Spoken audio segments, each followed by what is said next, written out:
Bismillahirrahmanirrahim. Alhamdulillahirabbil alamin. Wa bihi nasta'in ala umuri dunya waddin.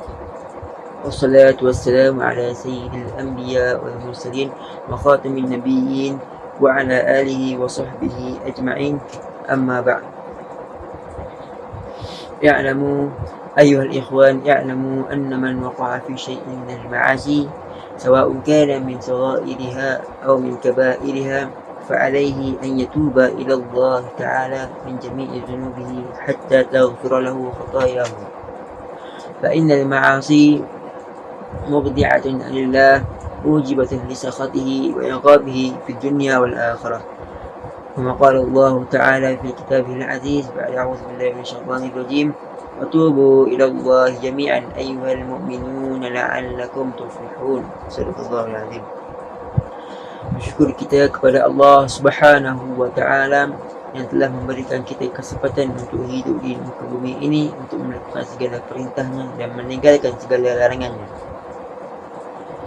Ketahuilah wahai saudaraku sekalian, jika ada seseorang yang terjatuh dalam satu kemaksiatan, sama ada dari sekecil-kecil maksiat sehingga sebesar-besar maksiat, maka wajib bagi dia untuk bertobat kepada Allah Subhanahu wa Ta'ala daripada segala dosa-dosa yang dia lakukan, sehingga Allah Subhanahu wa Ta'ala mengampuni dosanya. Kerana sesungguhnya maksiat itu dapat membuatkan kita jauh daripada Allah Subhanahu wa Ta'ala dan mengakibatkan kita mendapatkan kemurkaan dan azabnya di dunia dan juga di akhirat.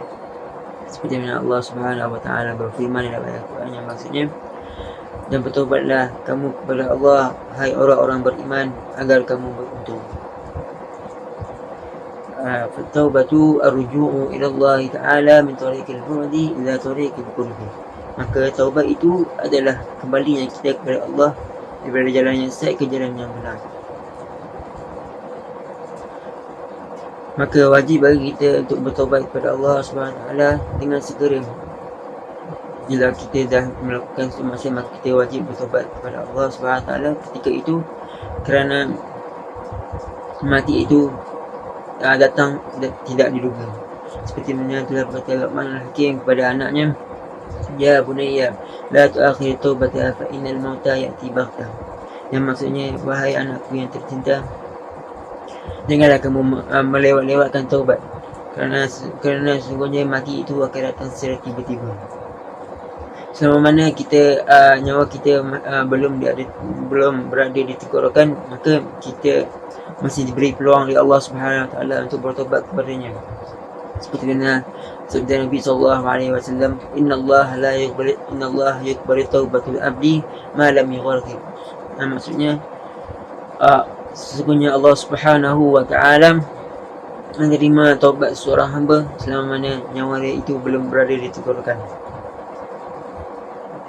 Maka dalam kita ada yang menyebutkan tidak sah seorang itu bertobat melainkan dia melakukan syarat-syarat ini.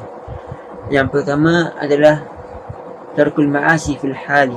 Yang pertama, bila seorang itu sudah melakukan satu maksiat, maka dia hendaklah meninggalkan pada waktu itu juga.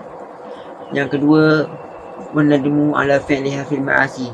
Dan yang kedua, dia haruslah menyesali atas perbuatan maksiat yang dilakukan. Dan yang ketiga, wal azmu ala adam al-audi ilaiha fil istiqbal. Dia mestilah berazam untuk tidak mengulangi maksiat tersebut di masa akan datang.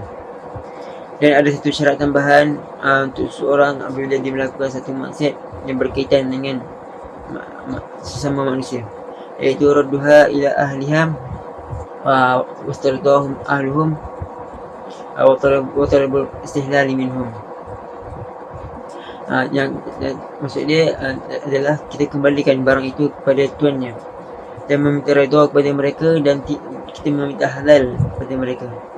Jadi kalau seorang itu tidak mampu untuk melakukan hal tersebut kerana sama ada option itu tidak dijumpai ataupun tuan itu sudah meninggal dunia, maka perbanyakkanlah amal kebaikan, sama ada itu puasa, sedekah ataupun sebagainya, dan memintalah kepada Allah Subhanahu wa Ta'ala agar dosa sama manusia itu diampunkan oleh Allah Subhanahu wa Ta'ala. Maka jika seorang itu bertobat dan atas syarat tersebut, maka dia adalah dikirakan sebagai taubat nasuha, iaitu taubat seakan-akan dia tidak ada dosa sama sekali. Yang diumpamakan orang yang bertobat dengan taubat yang nasuha itu adalah seperti mana bayi yang baru dilahirkan. Seperti mana sabda Nabi SAW, "At-taibu min zambi kaman la dzambalah." Yang maksudnya orang yang bertobat daripada dosanya itu seakan-akan dia itu tidak ada dosa sama sekali. Nas'alullah an yaj'alana min alladhina yastami'una al-qawla fayattabi'una ahsana. Hadha minni wal afwa minkum. Assalamu alaikum warahmatullahi wabarakatuh.